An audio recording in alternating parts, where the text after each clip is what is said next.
This is my car. Ignore all the parts, we're doing a lot right now. And this is my car's wing. And before we get into this video, I wanna be very clear, I love the design of this wing, and it's probably the most polarizing part of this build. We are gonna be keeping this wing, and it is gonna be an alternate, but I'm making a new one. And the reason I'm making a new one is for time, not really style.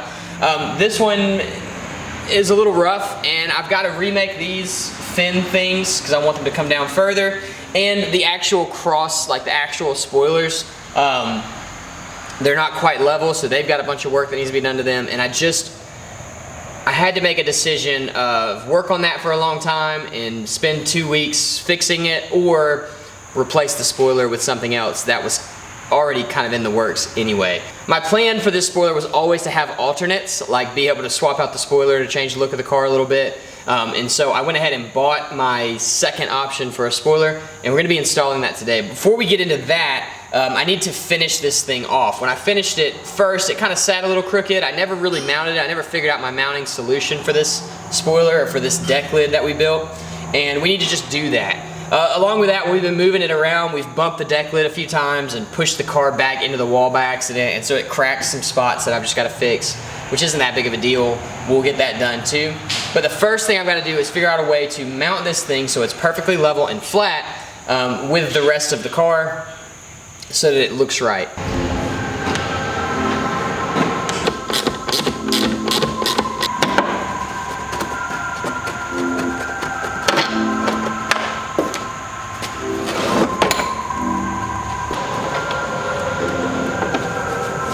So at this angle, you can definitely see that it does not sit level on the metal support that we made. And that wasn't really my intent going into it. It was more just to have it something to sit on, something to hold the weight. Now that we've got it all kind of finished, it's time to get it level. Now it is about 1 degree off this way. So if you look at this black line on the camera, it tilts down towards the driver's side. So we've got to lift it up about a ½ inch or so on this side to fix that, and then it'll look level. There we go. Now that should look level, if my calculations are correct. Does it?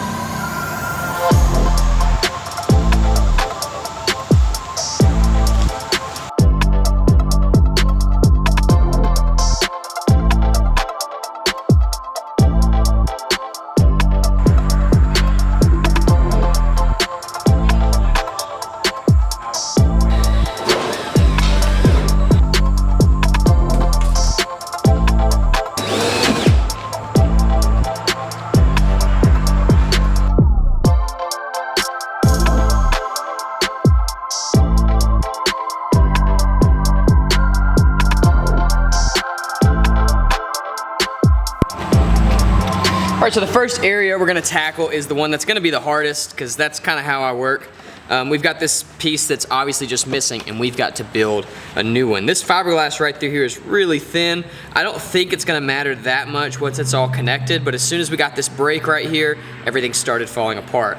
So we're gonna fix that. We'll put in some new fiberglass, thicker stuff, and then we'll reinforce it from the back, and we'll reinforce all in here as well, just to make sure that this doesn't happen again, especially after the car's painted. Let me show you what I used. So I have used just about everything that you can use to build fiberglass parts, and this is my favorite. This is called dry floral foam, not the wet stuff. It's soaked in formaldehyde, I think, something toxic. This stuff is fine. It's just a foam, but you can see it's super soft. So if I push, we made a finger shape, right? So I really like how quickly it shapes. I like how solid it is, and it's super cheap, so that's why I use it. I've used clay, I've used both types, the natural and then the synthetic. I've used this stuff, I've used the spray-in foam, which a lot of people suggest. I don't like using that. It's just too hard to shape. What else have I used? Cardboard, paper, wood, basically everything. This is my favorite for the most part. So I think what I'm gonna do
You may have noticed that there is no fan. That it's quite quiet actually in here, which is awesome. We get a few weeks in Alabama where the weather is great, like 75 degrees. And today is one of those days and we're gonna enjoy it. The brackets I made are super complicated, but this is what I spent yesterday doing. Now, they're obviously not finished. We did finish weld this and we ground that down. Looks pretty cool, but we've got to weld in this triangle. I'm gonna actually fold it over a little bit, make a little diagonal kind of triangle piece there, weld that up, weld this up, and paint it. And then I guess we're good to go with mounting these on the car. This was a much harder thing to make than I anticipated, but I think it's gonna work. I think the wing is center and the same height both sides. We may have to shim it or whatever when we get done. It's very hard to tell in here. It's hard to get back up far enough to really see. So I did a lot of measuring, a lot of checking, and I think we're there. If we're not, there are adjustments that can be made because we use steel. Let's weld.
That's nice, man. Isn't that cool?